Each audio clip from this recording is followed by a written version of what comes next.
Good morning po sa lahat po ng mga kapastoran sa Philippians 2:16. Maraming salamat po sa pribileyo na ako po'y mapasama sa Philippians 2:16. Salamat po Pastor Jerry Mendoza, Pastor Teddy Polencio, thank you so much. Pastor Cyril Salomon, maraming salamat po. Salamat din po sa aking membro, Sister Clarice Henson, Pastor Teddy Polencio, maraming salamat po. Pastor Cyrus, Pastor Carlo, Pastor Raimundo, salamat ng marami. Sa umagang ito, this is my privilege to spread or to preach the Word of God through this ministry of Philippians 2:16. Malaking tulong po sa akin personally, Pastor Jerry, dahil ang aking spiritual lalong tumaas. And my prayer na marami pong mabless sa message sa umagang ito. And pinagpipray ko po ang ating Philippians 2:16. At sa umagang ito, ang ating pong teksto ay makikita po sa 2 Samuel chapter 23 verse 8 hanggang 24. Pero ang babasahin ko lang po ay isang verse lang po para makafocus tayo sa message. 2 Samuel 23, 8 to 24, verse 8 lamang po ang aking babasahin, and verse 39. Sabi po sa verse number 8, "These be the names of the mighty men whom David had, that Tachmonite that sat in the seat, chief among the captains. The same was Adino the Isnite. He lift up his spear against 800, whom he slew at one time." Verse number 39, "Uriah the Hittite, 37 in all." So this morning we are going to study the 37 mighty men of David. Ito pong ating pag-aralan because this month is about labor, about worker. So napakagandang tema na ito na makatulong po sa ating mga membro na mga matapat. At tayo po'y manalangin. Mapagpalang Diyos na aming Ama, maraming salamat po sa umagang ito. Pinupuri po namin kayo at pinapasalamatan. Salamat po sa buhay ni Pastor Teddy Polencio, sa kanyang puso sa ministry, sa mga kapastoran, at sa lahat po ng mga Kristiyano. Salamat po, Panginoong Diyos, sa mga pastor na kapartner, Pastor Jerry Mendoza, na mayroong puso sa ministry. Salamat, hindi po niya ipinagdamot na ako po'y mapasama sa Philippians 2:16. Salamat po sa kaligtasan. Banal na Espiritu, bigyan mo ako ng kapangyarihan na maging pagpapala ang mensahe sa umagang ito. Na kayo po ang makilala sa aking buhay. Ako po inyong tinawag mula sa kadiliman. Unprofitable life, I am not worthy, but thank you so much for the salvation, for the grace, because of the Lord Jesus Christ. Nagbago ang aking pananaw, aking buhay, aking vision. Dati wala po akong pananaw. Salamat, ako po ay inyong tinawag. Dinala po dito sa Central Luzon, sa San Miguel, Bulacan, sa mga tao na hindi ko po kapareho ng language. Salamat po, binigyan mo ako ng kaalaman to communicate with them.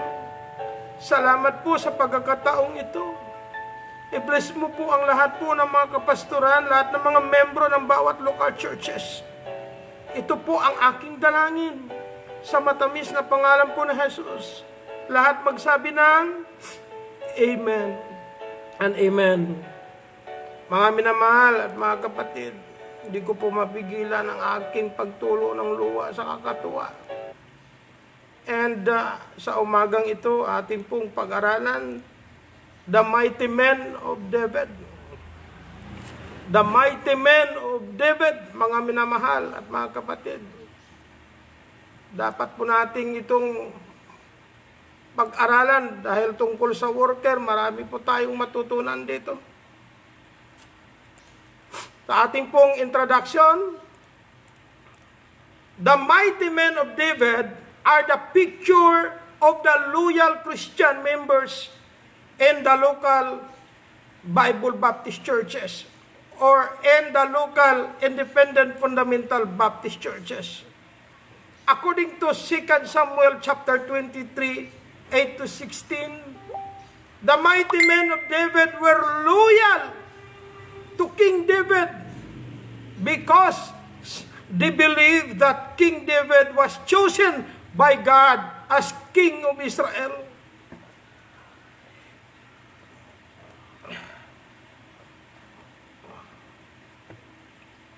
These mighty men were men who were qualified as high-ranking officials of King David in the country of Israel just because of their relationship to God, because of their good relationship to God, according to their performance na nakabase sa kanilang ability, kakayahan, availability, principles, integrity, kahit hindi sila nakikita, gumagawa sila ng tama para sa kanilang hari, para sa kanilang leader, for the glory of God.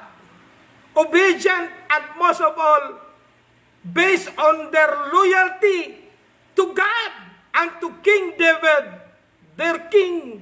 Mga minamahal, these mighty men of King David were men who are ready to die. Handa silang mamatay for the sake of David as their leader, ordained by God.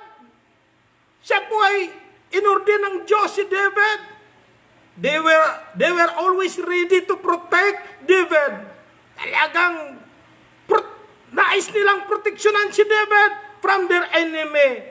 And also they were ready to kill the enemy of King David. Mga minamahal at mga kapatid ko sa Panginoon, mga kapartner ko po sa Philippians 2:16. Number 1, who are the mighty men of King David? Sino po ba itong mga mighty men of King David, mga minamahal? 2 Samuel chapter 23, verse number 8.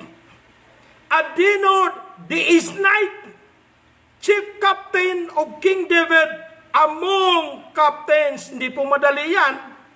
Magandang titulo. The chief captain of King David, among captains. Hanga-hanga tayo sa mga kanilang rank. Pero mayroon po, hindi po basta-basta na bago po nila nakamit yan. Tingnan natin ang 2 Samuel chapter 23 verse number 8, mga minamahal. These be the names of the mighty men whom David had, the Tachmonite that sat in the seat, chief among the captains. The same was Adino. Pangalan na Adino. The Isnite. He lift up his spear against 800 whom is low at one time. Mga minamahal at mga kapatid, talagang he lift up his spear against 800. Mga minamahal, grabe, 800 whom is low at one time. Pinatay niya ng isang bisis lang. Grabe, isang pagkakataon, 800, siya lang isa. Kaya po mga minamahal, yan po si Adino, ang number 1. Adino lift up his spear against 800 whom is low at one time. Adino was a man of courage. Mayroon siyang lakas ng loob. Siya lang isa. Kalaban niya 800. Hindi siya natatakot. Mayroon siyang lakas ng loob. Mayroon siyang pananampalataya sa Diyos ni Abraham, sa Diyos ni Jacob, sa Diyos ni Israel. For the work of the Lord, for the victory. Mga mga minamahal, Chief Captain Adino's principles, integrity, love for God, love for his family, love for his country, and love for King David had been motivated him for courage to be qualified for being the chief captain among captains of King David's mighty men. Mga minamahal at mga kapatid, hindi po basta-basta, mayroon siyang accomplishment para siya na-qualified. Hindi pwede yung gusto mo maghangad ng mataas na posisyon sa ministry, sa loob ng local church. Kung gusto mo magpakitang gilas sa Panginoon, dapat mayroon tayong gagawin. Hindi tayo pwedeng pagdating sa church ay nakaupo lang at nakikinig pagkatapos uuwi tayo. We must be involved in the work of the Lord, especially on this pandemic. Mga minamahal, mga kapatid, hindi po kaya ng pastor ang gawain. Hindi po kaya ng mga family ng pastor, mga minamahal at mga kapatid. Note, mga minamahal, in the local Baptist church today, God's servant, the pastor, is praying to have loyal workers. Mga minamahal, loyal members like Adino's spirit of courage. Dapat mayroon tayong magkaroon ng worker. Mapalad ang mga pastor ngayon na mayroon pong mga espiritu ng Adino sa ating mga gawain, sa ating worker. Maganda yan. Loyal and love sa pastor. May pagmamahal sa Panginoon, sa gawain ng Panginoon. Alam niyo po mga minamahal at mga kapatid, ayon po sa 1 John 4:18, there is no fear in love. Kaya walang takot, hindi po natatakot si Adino because he loved King David. He loved to do the work of the Lord as a soldier of Israel. As a soldier of the Lord in the country of Israel, mga minamahal at mga kapatid. Because fear hath torment, he that feareth is not made perfect in love, mga minamahal at mga kapatid. Alam niyo po, yan po si Adino. Mayroon siyang spirit of courage, lakas ng loob. Kaya dapat kailangan natin yan. Number 2, pangalawang mighty men. 2 Samuel chapter 23 verse 9 to 10. 2 Samuel chapter 23 verse 9 to 10. Mga minamahal, and after him was Eleazar, the son of Dodo, the Ahuhite, one of the 3 mighty men with David, when they defied the Philistines that were there gathered together to battle, and the men of Israel were gone away. Mga minamahal at mga kapatid, isang pagkakataon, ito si Eleazar na anak ni Dodo na tag-Ahite, isa sa 3 mighty men with David, isa siya sa 3 mighty men. Nung dinifight nila ang Philistines that were gathered together to battle, mga minamahal, and the men of Israel were gone away. Ang kanyang mga kasama sa pagkasundalo ay tumakas, at ayaw makipag-away. Anong ginawa ni Eleazar? He arose, tumayo siya, and smote the Philistines until his hand was weary, hanggang mapagod ang kanyang kamay, and his hand cleaved unto the sword. Ang kanyang kamay dumikit sa espada. And the Lord, tingnan niyo po, and the Lord, capital letter L-O-R-D, wrought a great victory that day, and the people returned after him only to spoil. Mga minamahal, kakaiba itong nangyari kay Eleazar. Nagtumakbo at tumakas yung mga kasama niya, takot makikipagbuno, takot makikipag-away. Alam niyo po mga minamahal, takot sa gawain. Pero kaiba ang espiritu ito ni Eleazar. Tumayo siya, pinatay ang mga Philistines hanggang mapagod ang kanyang mga kamay. At ang kagandahan, magandang balita, and his hand cleaved unto the sword. Dumikit, nagkaroon ng himala. And the Lord tinulungan siya ng Panginoon, mga kapatid. Nagdala ng great victory that day. Alam niyo po, we need the Lord in our personal perspective in life. We need the Lord to become victorious in our daily work for the glory of God. Without the Lord, we cannot defeat our enemy. Without the Lord, we cannot survive of this pandemic. So we need to increase our faith.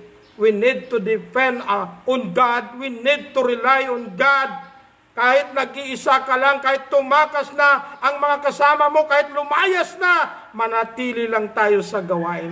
Kahit ikaw na lang isang worker ng church, umalis na yung mga kasama mong worker, nag-resign na, naglayas, walang paalam, kawawa ang pastor. Mga minamahal at mga kapatid, na-experience ko po yan. Nagkaroon ako ng worker. Ang isa kong pamangking worker naglayas. Kasi during that time, talagang walang-wala ang ministry. Walang offering, walang pera. Wala na akong naibigay na allowance. Umalis, pumunta ng abroad. Pumunta ng Singapore. Mga minamahal at mga kapatid, nawalan ako ng pakpak. Ang isa kong worker, namatay. At bumalik ako naman, mga minamahal. Kaya umiyak ako. Lugmok na lugmok ako. Mga minamahal. Pero after that, how many months? Ganito na po ang gawain. Dati ang aming ministry, ang aming pong tolda, punit-punit. At ang aming pong inuupahang lupa na ito, dati binabayaran. Ngayon, binigay ng Diyos, nagkaroon ng victory, great victory. Amen? Mga minamahal at mga kapatid, salamat sa Diyos. Hindi niya ako pinababayaan. Hindi niya ako iniwan. Basta manatili lang tayo. Kahit tumakas ng yung iba, tumayo lang tayo! Lalong-lalo na nitong pandemic, tayong mga worker na tayong mga pastor, tayong manguna para ma-encourage ang ating mga men at para hindi sila matakot. Ang sabi ng Panginoong Hesus sa John 14 verse 1, "Let not your heart be troubled. Ye believe in God. Ye believe also in me," mga minamahal at mga kapatid. Alam niyo po mga kapatid, kung si Adino is a man of courage, ito si Eleazar, a man of consistency. Nawala na. Nagpatuloy siya. Kahit siya nag-iisa.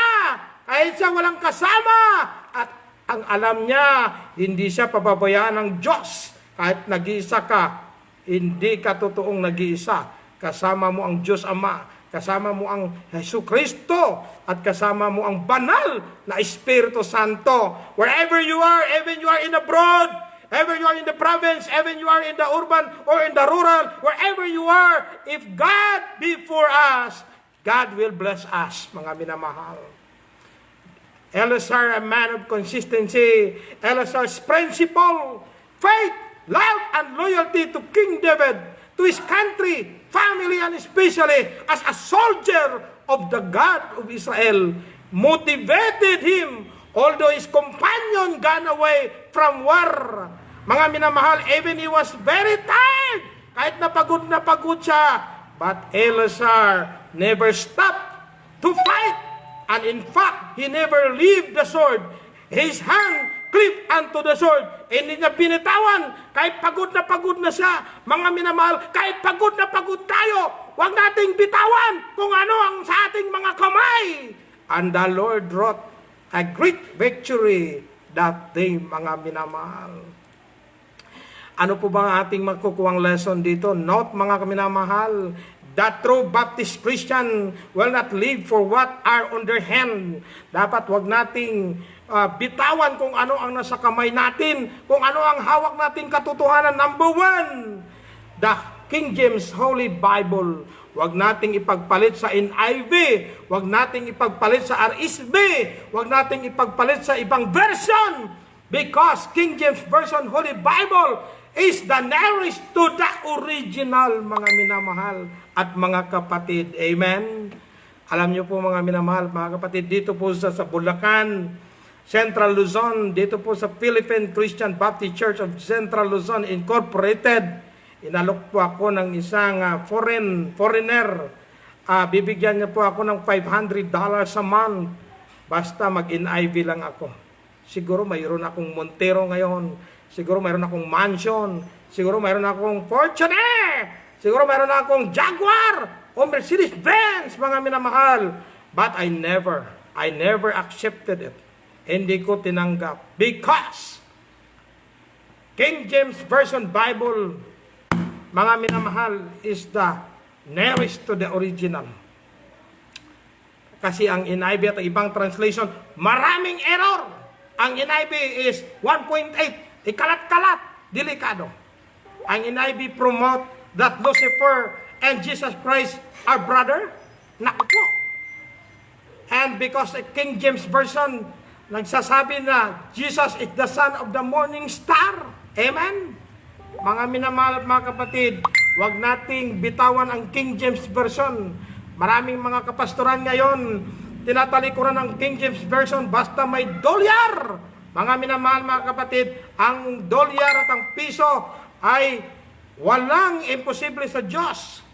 Mga minamahal, basta manatili tayo sa katotohanan, God will bless us, God will give us victory. Number 2, truth in the Bible. Huwag nating ipagpalit na si Jesus Christ ang Diyos. Huwag nating ipagpalit, mga minamahal at mga kapatid, na ang katotohanan sa Biblia ay hindi dapat ipagpalit ng salapi. Katulad po ng ating Panginoong Jesucristo, nung siya po'y muling nabuhay, anong sabi ng mga gwardya? Pumunta sila doon sa mga saserdote. Ang sabi nila, totoo nga na muling nabuhay si Jesucristo. Ang sabi ng mga priest, mga saserdote, ito ang pera, ipagkalat ninyo at sabihin ninyo na si Jesucristo ay nung gabi na yon, pumunta ang kanyang mga lagad at ninakaw ang kanyang katawan at ang kanilang pinagkakalat na si Jesucristo ay muling nabuhay. Mga kapatid, ang katotohanan binibili. Mga kapatid, ng pera. Huwag tayong masilaw sa pera. God will provide the money. Number 3, faithfulness of serving God. Kapag naging faithful tayo sa panglilingkod sa Panginoon, no matter what, hindi tayo pababayaan ng Diyos. Hindi tayo iiwan. Kahit sino ka man nga worker ka, huwag kang mag-alala. Be faithful sa iyong local church. At membro, be faithful. Lift up the Word of God and be faithful in serving God, and God will bless you. Number 4, right biblical principles we had already in our hand. Dapat wag nating bitawan yan, ang tamang biblical principles. Alam niyo po, ang ating pananampalataya ay nakabase lamang sa Biblia. Our faith and practice is only in the Word of God. Huwag tayong mag-conform into this world. Sabi sa Romans 12:2, and be not conformed into this world. Be not conformed, do not follow the system of the world. Mga minamahal at mga kapatid. Number 5, your pastor. Do not leave him. Huwag mong bitawan ang pastor mo. Mga minamahal at mga kapatid, huwag mong bitawan ang iyong pastor. Kahit sino man ang pastor mo, mahalin mo siya. Alam niyo po, mga minamahal, hindi binitawan ni Eleazar ang sword. Ayaw kong mamatay si David. Talagang para sa aking pamilya, para sa aking bansa, para sa aking ninanais na ma-glorify ang God. Huwag kong bitawan ang sword kahit pagod. Grabe, kahit pagod. Nangyari din po ito sa Judges chapter 8. Mga minamahal, Judges chapter 8. Mga minamahal, napagod po ang mga sundalo. Verse 4, and Gideon came to Jordan and passed over, he and the 300 men that were with him. Faint, pagod na pagod sila, faint. Yet, pursuing them. Kahit pagod sila, tuloy-tuloy lang silang mahabol sa mga kalaban nila. 300 lang sila. Ang kalaban nila, thousands, mga minamahal. Pero, mga kapatid at mga minamahal, kahit kukunti lang tayo, pagkakampi natin ang Panginoon at kasama natin ang Panginoon, hindi po ibig sabihin na mas marami ang kalaban ay mananalo sila. Mga minamahal, mga kapatid, pinatunayan niya sa panahon ni Gideon. Pinatunayan ni Eleazar, nag-iisa lang siya. Hindi niya binitawan ang espada kahit pagod na siya. At ang kagandahan, dumikit ang espada sa kanyang kamay. Kahit pagod, tira na! Tira na! Patay patay kung patay. Ha, grabe. Kaiba si Eleazar. Terribly, mayroon siyang spirit of consistency. We need to be consistent for the pastor of God who minister in the local Bible Baptist Church because pastor is from the heart of God. Mga minamahal at mga kapatid, ayon po sa Jeremiah 3:15, and I will give you pastors according to mine heart, which shall feed you with knowledge and understanding. And also the pastor is a gift of God to the local church. Mga minamahal at mga kapatid, pastor is from the heart of God. Kaya siya nagpapakain ng worker, siya nagpapakain ng membro ng Word of God. What kind of food? Mga minamahal, knowledge and understanding.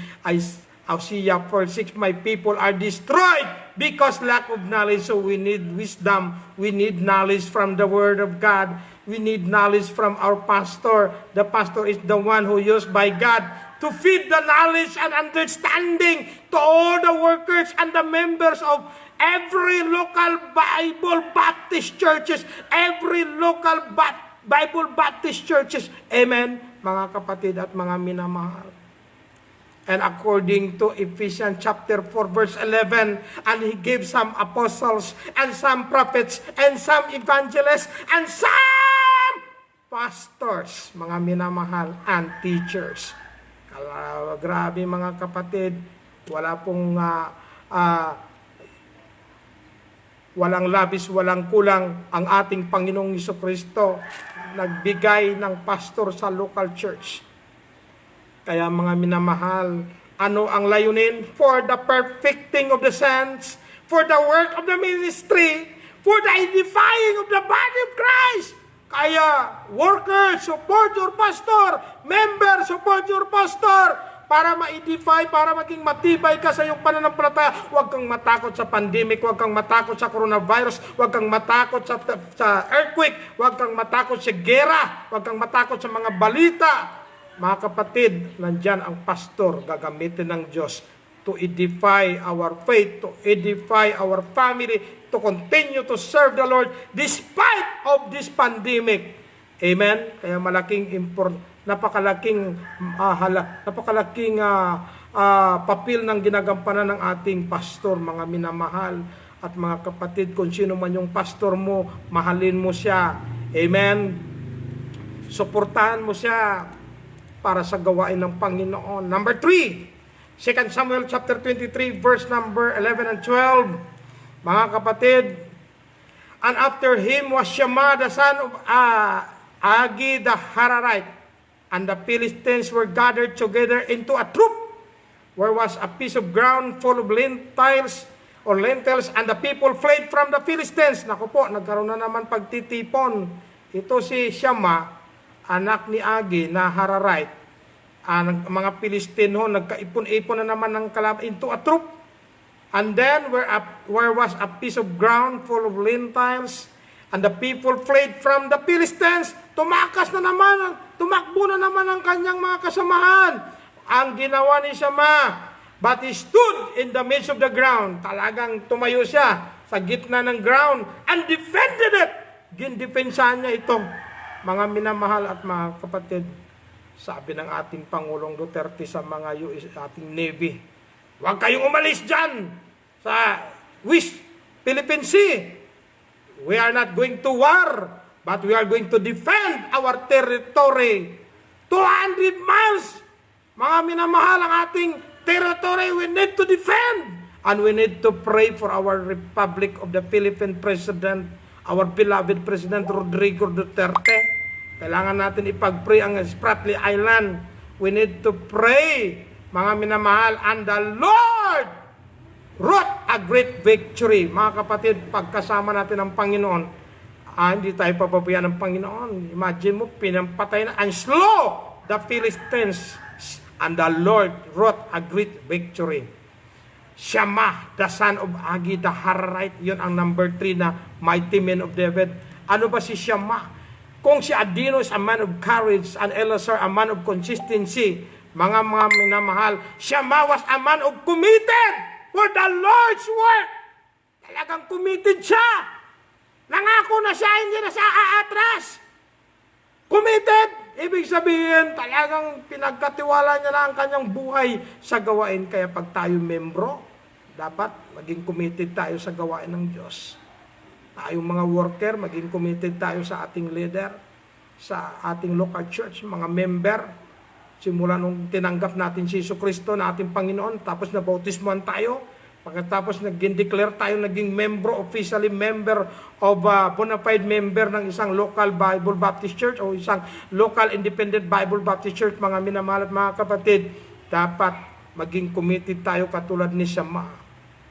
Mga minamahal, Shama's principle, faith, love, and loyalty for his King David and his country, ang pagmamahal niya sa kanyang family, motivated him to defend Israel from Philistines. Mga kapatid, talagang depensahan niya ang bansang Israel mula sa kalabang Philistines and their enemy, and the Lord wrought a great victory. Kailangan natin ng prinsipyo, pananampalataya, pag-ibig at katapatan sa ating leader, sa ating bansa, at sa ating family.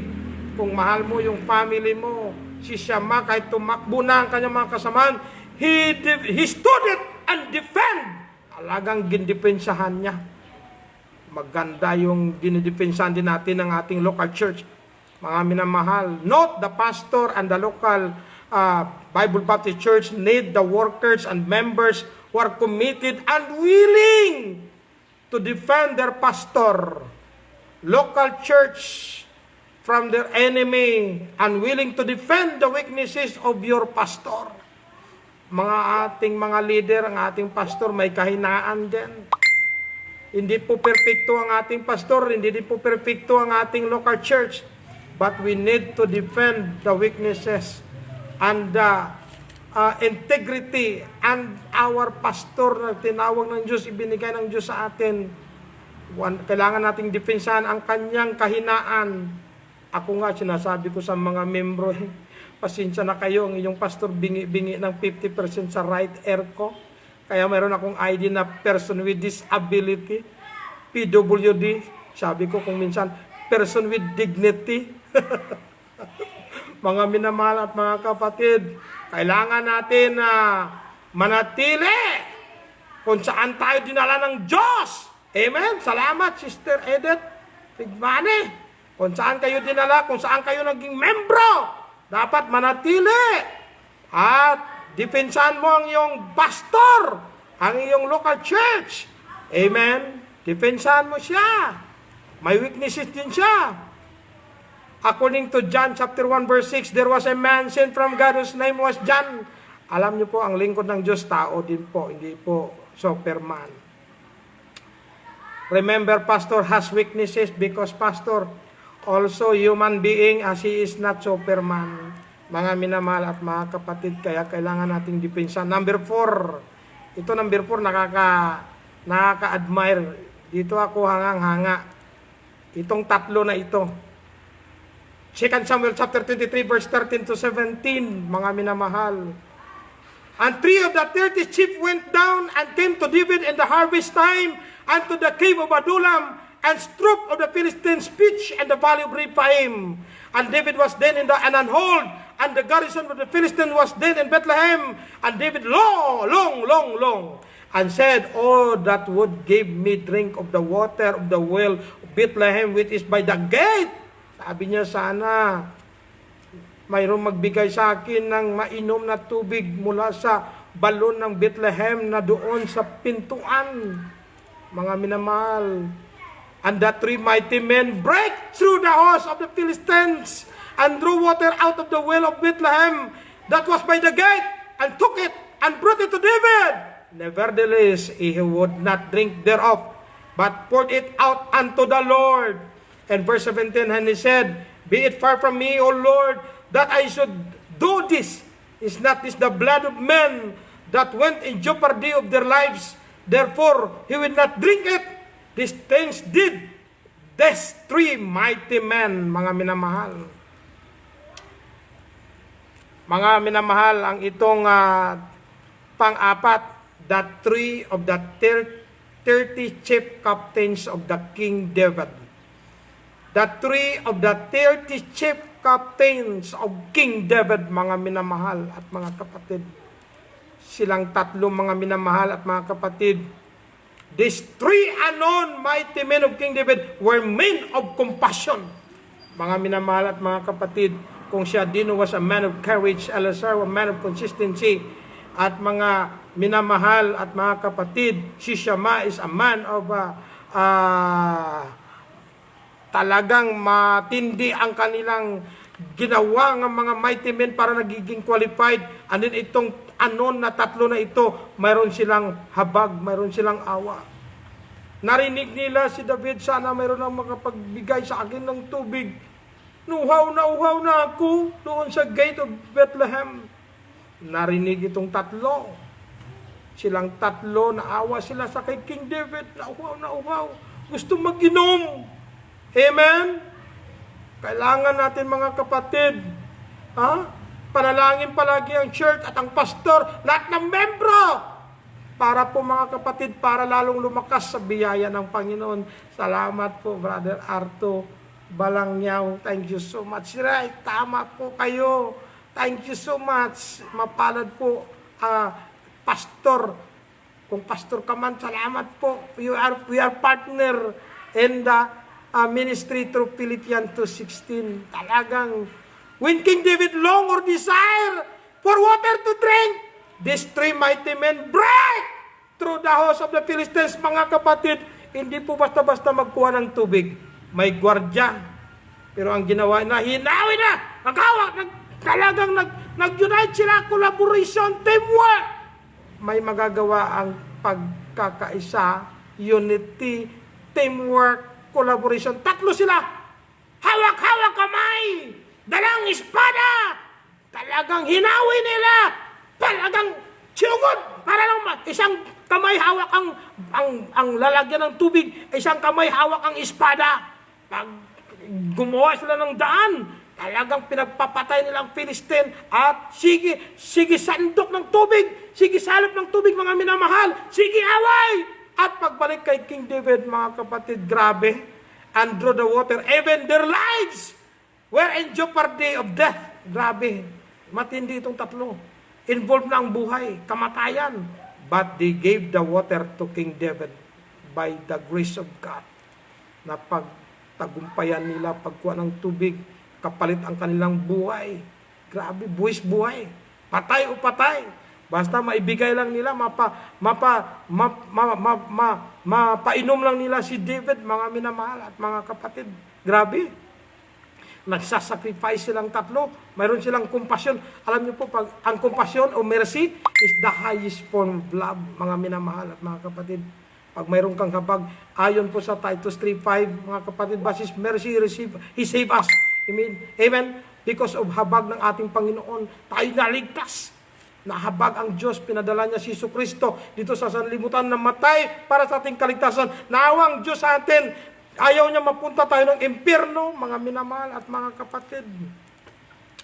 King David testified the amazing accomplishment of these three unknown mighty men. That's why King David did not drink the water, but he poured out it abundant in the altar because King David appreciated the loyalty of his three unknown mighty men to him. Talagang matindi po, mga kapatid. Grabe. Sabi ni King David, Panginoon, di ko po kayang inumin ito. Dugo na po ito ng tatlong ito. Hindi sila nagpakilala kung sino man sila, Panginoon. I-bless mo po sila, kaya naging qualified sila. Naging napapasabak at napapasama sila sa the 37 mighty men of David sa buong kaharian ng Israel. Grabe. Kaiba. Kaiba ka kapag mapasama ka sa isang soldier na kung sa ating panahon ngayon, Presidential Security Guard, PSG. No? Kaya grabe. Kaya mapalad yung mga PSG sa panahon ni Duterte. Ito sa panahon ni King David, matindi. 2 Samuel 23 verse 17, and he said, "Be it far from me, O Lord, that I should do this. Is not this the blood of men that went in jeopardy of their lives? Therefore he would not drink it. These things did these three mighty men." Matindi, buhay nakataya. Not in every local Baptist churches today, we need workers or members like these three mighty men of King David who have love for the Lord and have also love for their pastor. Mga minamahal at mga kapatid. Ayon po sa 1 John chapter 4 verse number 20, if a man say, I love God and hated his brother, he is a liar. For he that loveth not his brother whom he hath seen, how can he love God whom he hath not seen? Unwilling to give whatever the desire of their pastor, either needs or wants, for the glory of our God. Salamat po. Sabi ko nung nakaraang linggo, sana may membro na magbigay ng blessing para bili ko ng sapatos. May nagpadala sa aking GCash, 3,000. Binili ko ng worth 4,000, i-discounted ng 30%, may promo. Nakabili ako ng sapatos na brand new. Salamat sa Diyos. Mayroon pong nakakarinig at nagpadala, na-bless sa mensahe. Pastor, padala po ng GCash. Nakakatuwa, nakaka-bless. Pero sinuot ko talaga. Talagang ginamit ko nung linggo. Nakakatuwa. Amen? Talaga, mapalad po rin ang mga workers, leaders of the church, and the members who are faithful na mayroong espiritu katulad nitong kahit hindi kilala, kahit hindi pinapakilala. Mga kapatid, mayroon talagang mga ganun. Pero willing, desire.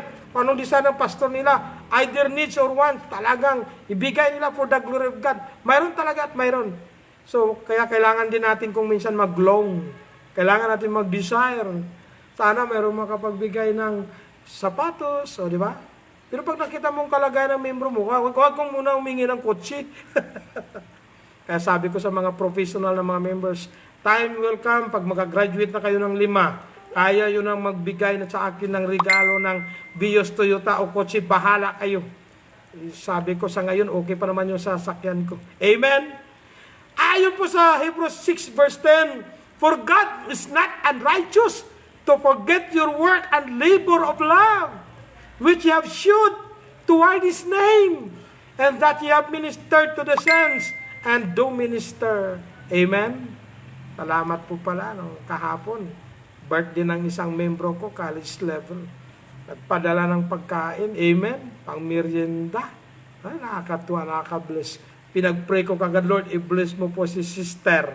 Amen? Salamat po sa Panginoon. Salamat po. Alam po ng Panginoon kung sino siya. 1 Corinthians 10:31, whether therefore you eat or drink or whatsoever you do all to the glory of God.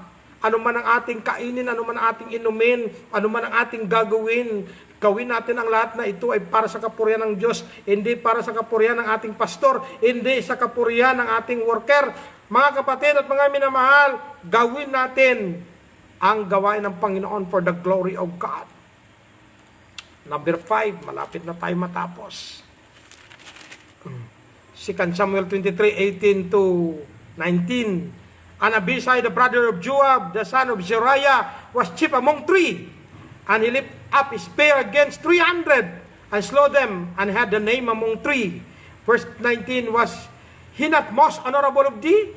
Therefore he was their captain. Howbeit he attained not unto the first 3. Abishai killed 300 Philistine soldiers. Number 5, Abishai, the brother of Joab, the son of Zeruiah, was chief among 3 captains. Grabe si Abishai. Kapatid ito ni Joab, ang general. Walang palakasan. Kahit kapatid mo general, kailangan dadaan ka sa proseso. Hindi po palakasan ang ministry. Sa panahon ni David, bawal palakasan. Kahit magkapatid kayo, kailangan para maitalaga ka, ipakita mo, patunayan mo. Kailangan mayroon kang nagagawa for the glory of God, for the country of Israel, for the family. Mga kapatid at mga minamahal, yun si Abishai, number 5. Note the desire of the mighty men of King David, of course, to be number 1. Gusto na nila, bawat isa mag-number 1. Loyal guard soldier, and the basis of the requirement were from their performance, which were based on their skills. Speed, ang bilis, arts of war, and loyalty. In the local Bible Baptist churches today, the criteria is depend on the pastor's wisdom given by God to him, how to select his trusted men and women on the ministry. If ever the pastor failed about selecting the faithful volunteer workers, members on his ministry, in which entrusted by God to him, he will not fully successful. So, the aim of every Bible Baptist pastor is to have mighty, trusted men and women on his ministry, entrusted by God to him. Mga minamahal at mga kapatid, ito po ang common criteria for every local Bible Baptist churches in selecting most trusted men in the ministry is found in the book of Acts chapter 6 verse 1 to 7. And in those days when the number of the disciples was multiplied, there arose a murmuring of the Grecians against the Hebrews, because their widows were neglected in the daily ministration. Then the 12 called the multitude of the disciples unto them and said, it is not reason that we should leave the word of God and serve tables. Wherefore, brethren, look ye out among you 7 men of honest report. Number 1, honest report, full of the Holy Ghost and wisdom, whom we may appoint over this business. May qualification po bago kang mag-preacher, bago kang mag-Bible teacher, bago kang maging supporter ng pastor o ministry. But we will give ourselves continually to prayer and to the ministry of the word. Verse number 5, at the same place, please the whole multitude, and they choose Stephen, a man full of faith and of the Holy Ghost, and Philip, and Prochorus, and Nicanor, and Timon, and Parmenas, and Nicholas, a proselyte of Antioch, whom they set before the apostles, and when they had prayed, they laid their hands on them. Mga minamahal at mga kapatid, and the word of God increased, and the number of the disciples multiplied in Jerusalem greatly, and a great company of the priests were obedient to the faith. Marami na rin mga priests ang naligtas at naging masunurin sa pananampalataya. Number 1 qualification sa ating mga local Bible Baptist churches. Number 1, saved. Number 2, baptized members. Number 3, honest. Number 4, full of the Holy Spirit. Ayon po sa Galatians 5:22, kapag puno ka ng Espiritu, but the fruit of the Spirit is love. Mayroon kang pagmamahal sa pastor, mayroon kang pagmamahal sa gawain, may allowance man o wala, mayroon mang blessing o wala, mayroong joy, mayroon kang kagalakan, mayroon kang peace, mayroon kang long suffering, mayroon kang gentleness, mayroon kang goodness, mayroon kang faith. Mga minamahal at mga kapatid. And then number 5, full of wisdom. Alam niyo po, last month, we tackled about the wisdom. Salamat sa Panginoon. Wisdom is the application of the knowledge we have. That is wisdom. Wisdom is the right use of the knowledge we have. And then number 6, soul winning. Dapat nagsosoul winner ka. Soul winner ka. Dapat may nawiwin kang kaluluwa. And number 7, loyal and available. Marami pong mga membro ngayon, mga iba, linggo lang magsamba, they are not loyal, they are not available. Pag ikaw ay nawawala sa ministry, you are not loyal. Dapat maging loyal ka sa pastor mo, maging loyal ka sa local church kung saan ka membro. For the glory of God, not for your pastor, but for the glory of God. Amen. Number 6, Benaiah, the son of Jehoiada, the son of valiant man of Kabzeel. 2 Samuel 23 verse 20, and Benaiah the son of Jehoiada, the son of valiant man of Kabzeel, who had done many acts. He slew 2 lion-like men of Moab. He went down also and slew a lion in the midst of a pit in time of snow. And he slew an Egyptian, a godly man, and the Egyptian had a spear in his hand, but he went down to him with a staff, and plucked the spear out of the Egyptian's hand, and slew him with his own spear. Mga minamahal at mga kapatid, these things did Benaiah the son of Jehoiada, and had the name among 3 mighty men. He was more honorable than the 30, but he attained not to the first 3, and David set him over his guard. Grabe. Kung ano lang kakayahan ng bawat isa, yun lang ang kanilang rank. Mga minamahal at mga kapatid. Number 1, Benaiah done many acts. Verse number 20. Number 2, Benaiah slew 2 lion-like men of Moab. Parang lion yung mukha ng kalaban. Grabe, patay na rin. And number 3, Benaiah went down also and slew a lion in the midst of a pit in time of snow. Kaya niyang pinatay niya rin ang leon. Si Binaya may pagka-Samson din. Grabe, binabiyaya ng Diyos. Number 4, binayas lo ang Egyptian. Mga kapatid, ang Egyptian may spear. Siya wala, ang kanya tungkod lang. Unplugged na spear naagaw niya ang spear out of the Egyptian's hand. At pinatay ng Egyptian ang sarili niyang spear. Grabe ito si Binaya, maabilidad. Magaling makikipag-away through talagang through spear, through staff, mga kapatid. Kaya kailangan din natin mag-aral ng karate, amen? Kailangan natin yan, kung fu, o kung ano man, arnes. So kailangan natin yan. Kailangan we need to, we know how to fight. Sabi ni Paul, I have kept the faith, I have finished my course, I have fought a good fight. So mga kapatid, kailangan natin marunong makikipaglaban ng tamang pakikipaglaban katulad po ni Binaya. Mga kapatid, godly men siya. Binaya had the name among 3 mighty men. Number 6, Binaya was more honorable than the 30, but he attained not to the first 3. Okay lang. And David set him over his guard.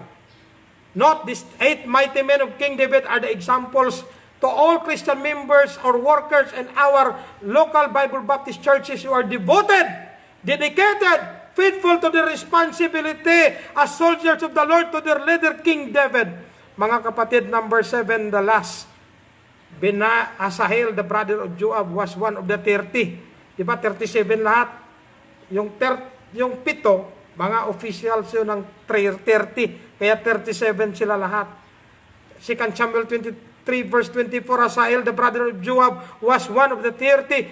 Mga minamahal at mga kapatid, number 2, 2 point lang tayo, tatapusin natin to within 5 minutes. Why the mighty men of David were loyal to King David? Ito yung malaking katanungan. Bakit sila loyal? Bakit sila loyal kay King David? 2 Samuel 15 to 21. Up to 22. Number 1, because the mighty men of David believed that David was chosen and ordained by God as king of Israel. Verse number 15 to 17. Yan ang kanilang paniniwala. They believed that King David was chosen and ordained by God as king of Israel. Number 2, because the mighty men of King David believed that David being a king of Israel is very important on their life as soldiers of God. And number 3, mga minamahal, basahin natin ang 2 Samuel chapter 21 verse 15. Moreover, the Philistines had yet war again with Israel, and David went down and his servants with him and fought against the Philistines, and David waxed faint. Nakita nila, napagod na si David. Nagkaroon uli ng gera, bumaba si David, at kasama niya ang kanyang mga servant, ang kasama niya ang kanyang mighty men laban sa Philistines, at napagod si David. When King David waxed faint, they never complained, murmured, gossip against King David. In fact, they swore, promised unto King David to help and protect from the enemy. Mga kapatid, from the enemy. Sabi niya, mga minamahal King David, huwag ka nang sumama, kami nang bahala. Kasi si King David napagod na po, mga minamahal. Ang tanong, did the mighty men of King David complain, murmured against David when King David committed sins? No! In fact, when they saw the weaknesses of King David, they were sad. Of course, but they never blamed their leader. And if King David committed sin against God, and there are consequences before God. Alam niyo po, mga minamahal at mga kapatid, itong mga mighty men of David, hindi sila nagreklamo kahit nagkakasala ang kanilang hari, because they believe ang kanilang hari ay tao din at nagkakasala, but ang pinangawakan nila, pinili siya ng Diyos at inordin siya ng Diyos. Yun ang tinatawag na touch not God's anointed. Number 3, because the mighty men of King David believed that David is the light of Israel. Verse number 17, naniwala sila si King David lang ang ilaw ng Israel. Si King David lang ang pinili ng Diyos na nagbigay ng pag-asa sa bansa ng Israel. Kaya mapalad ang isang local Bible Baptist Church pag mayroong pastor. At ang presensya ng isang local Bible Baptist Church sa lugar na yun ay pagpapala, maraming maligtas, maraming maliwanagan mula sa kadiliman patungo sa kaliwanagan, maraming makakilala sa Panginoon, mga minamahal at mga kapatid. Sabi sa Matthew 5:16, "Let your light so shine before men, that they may see your good works and glorify your Father which is in heaven." Mga minamahal, mga kapatid, Baptist Christian members, workers are the light of the world. Mga minamahal, ang ating conclusion, therefore, both pastor and workers, faithful members of every local Bible Baptist churches are very important because God put the pastor and the church, and God will bless those loyal workers and members to their pastor like King David and his 37 mighty men whose their principles, devotion, love for their family and country, and their loyalty to David as their king motivated them to achieve great things for the work of God. Mga minamahal, sabi po sa Hebrews chapter 6 verse 10, for God is not unrighteous to forget your work and labor of love which ye have showed toward his name, and that ye have ministered to the saint and do minister. Mga minamahal at mga kapatid, naunawaan natin that the mighty men of David, ang achievement nila, ang kanilang loyalty, ang kanilang devotion, ang kanilang principles. Mga minamahal, si Adino, a man of courage. Mga kapatid, a man of consistency si Eleazar. And then ang kanyang mga three unknown mighty men, a man of compassion. And then mga kapatid at mga minamahal, talagang gindepensahan nila si King David. Kailangan nating manalangin na magkaroon ng workers sa church, members na faithful, na makakatulong sa ministry. Hindi po kaya ng pastor ang gawain na mag-isa. Mga members, mga workers, you need to be loyal to your pastor and to your church. If you are member of the local Bible Baptist Church, if you are member of any local Baptist churches, just stay. Even on this pandemic, don't be afraid. God is with the pastor, and God called the pastor, and God gave the pastor to your local church. Gawin mong partner ang pastor mo sa ministry. Sister Clarice, thank you for watching. I'm happy with you. My new members, thank you so much. Sa lahat po ng mga pastor, we need to pray. Sa oras na ito, tayo po'y manalangin. Mag-pray po tayo, mga minamahal at mga kapatid, na ang Diyos ang magbigay sa atin ng mga worker na mga loyal, mga members. Kailangan natin mag-pray. Panginoong Diyos, maraming salamat po sa pribileyo na ito. Salamat sa kaligtasan. Salamat kay Pastor Tidi. Inalaw niya ako mag-preach. Pastor Jerry, salamat po. Pastor Raimondo, salamat. Pastor Cyril, salamat. Kayo pong mga naunang pastor, I salute all of you. Salamat, naging kabahagi ako ng Philippians 2:16. Na lalo nag-i-increase ang aking pananampalataya. When I was a single, talagang matindi ang aking pananampalataya, ang aking spirituality. Salamat sa mga membro ng Philippine Christian Baptist Church, Lord. Dito po sa San Miguel, Bulacan. Pagpalain niyo po ang bawat kapastura na aking kapartner. Bigyan mo rin po sila ng mga membro, mga worker na loyal. Worker na may pagmamahal at mayroong katapatan. Hindi aatras, hindi tatakbo. Ang mga mighty men of David, they are willing to die for King David. They are willing to kill their enemy, to defend and to support and to help King David. Because they believe that King David was chosen by you and ordained by you. Because they believe that King David is the light of Israel. When David wax faint, they helped King David and suggested and give advice that King David will no longer go to war. Salamat po, Panginoong Diyos, mga mighty men na ito. 37 at ang pinakahuli si Uriah. Kahit po si Uriah ang pinakahuli, but hindi siya nagpabaya sa kanyang obligasyon. Panginoong Diyos, He sacrificed His life for King David, for the country of Israel. Salamat po, Panginoong Diyos, sa espiritu ng mga mighty men. Bigyan niyo po kami ng mga members, mga workers sa bawat local Bible Baptist churches na magkaroon ng mga loyal, may pagmamahal, pagmamalasakit, kayang depensahan, kayang proteksyonan ng pastor. Because the pastor is from your heart. The pastor is given by the Lord Jesus Christ in the local church. Lord, maraming salamat. Pagpalain niyo pong lahat ng mga membro namin sa bawat churches na Philippians 2:16. Pagpalain niyo po si Pastor Teddy Fulgencio. Pagpalain mo ang kanyang family at ang kanyang ministry, ang Pilgrims Bible Baptist Churches.